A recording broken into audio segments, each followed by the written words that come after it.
যারা দুনিয়াতে মানুষকে নসিহত করত কিন্তু নিজেরা আমল করত না। যে কিছু মানুষ তাদের জিবাকে জাহান্নামের কেচি, আগরের কেচি দিয়ে কাটা হচ্ছে, বারবার কাটা হচ্ছে, আবার জোড়া লেগে যাচ্ছে, আবার কাটা হচ্ছে, আবার জোড়া লেগে যাচ্ছে। এই নির্মম শাস্তি দেখে অনবরত এই শাস্তির মধ্যে তারা যন্ত্রণার মধ্যে, আযাবের মধ্যে আছে। এই দৃশ্য দেখে নবী সাল্লাল্লাহু আলাইহি সাল্লাম জিবরিলকে বললেন যে এরা আবার কারা, তাদের কেন এই দুরবস্থা?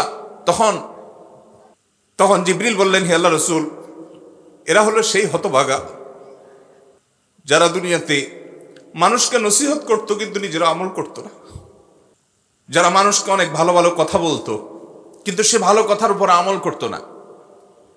যে বক্তা, যে আলোচক, যে ওয়াইজ, যে লম্বা লম্বা লেকচার দেনেওয়ালা, যে হুজুর অনেক ভালো ভালো কথা বলতো কিন্তু নিজে আমল করতো না, তাদের শাস্তি হচ্ছে। নবী করিম সাল্লাল্লাহু আলাইহি ওয়াসাল্লাম এই দৃশ্য দেখে